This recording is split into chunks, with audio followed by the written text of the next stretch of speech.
There are some shows you turn on and you never get past the first episode. Then several weeks later, you'll encounter someone and they'll say, "Do you watch this particular show?" Of course, you'll say no, and that you couldn't quite get past the first episode. The person will say something along the lines of, "You got to keep watching it. Just watch 3 episodes or so and you'll see there's some good character development and you'll be hooked." There is only one Christy Davis Jackson, daughter, aunt, wife, mother, Episcopal supervisor. Supervisor Jackson had a niche for putting young adults to work. My first episode of Supervisor Jackson began in Philadelphia, Pennsylvania at the 2016 General Conference, where she enlisted the services of one of our young adults to assist her in taking care of the delegation from the 20th Episcopal District. Because of this particular young lady was one of my best friends, I was automatically drafted into chicken runs and attending their delegation meetings and walking the streets of Philly, all in the name of Christy Davis Jackson. She wasn't your typical Episcopal supervisor. She was unconventional. When the Jackson family was assigned to the 6th Episcopal District, I was the YPD president, and one of her first meetings with the WMSE board consisted of her drawing a playbook on a dry erase board. By the time the meeting was done, you felt like you had just left the huddle and you were going back on the field for the second half of the game.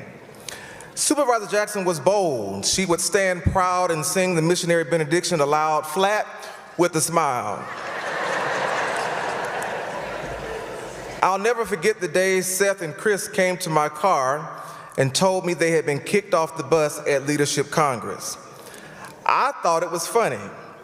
Until 20 minutes later, Supervisor Jackson called and told me I had 5 minutes to meet her in the lobby. And the district got to meet Christy Davis Jackson, Esquire. Supervisor Jackson was a strategist. Bishop would be asleep, and we would be in their room, in their hotel room, eating Bishop snacks and drinking whatever he had in the mini fridge, strategizing. I can recall meeting at the house leading up to Quadrennial, and she would always give us space to speak freely with her. Supervisor invested in the lives of young adults that she saw something in, and she would often say, "These are our children." She really believed in the young adults. It didn't matter the component in which you found yourself serving in. She truly rocked with the young adults, and she would seize any opportunity to give correction, support, guidance, and wisdom.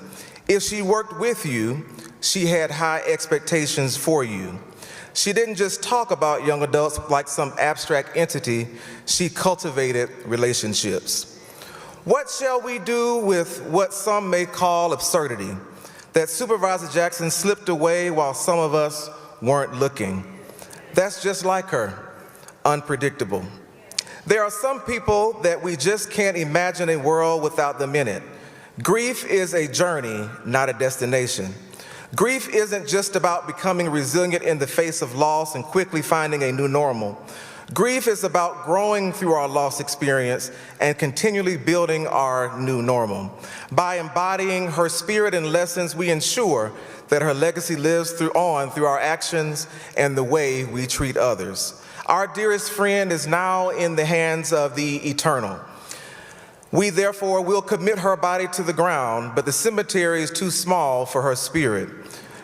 But we will commit her body to the ground, the grave is too narrow for her soul. No casket, no vault, no stone can hold her greatness. We commend her deeds, her services, and sacrifices to all humankind. We commend her legacy of love, devotion, and love of life to ourselves, our children, and our children's children. We commend her life to the universe. I'm glad I got past the first episode because this season was one to remember. A few weeks ago, I just think of Supervisor Jackson stepping on shore and finding it heaven, touching a hand and finding it God's, breathing new air and finding it celestial, waking up in glory and finding it home.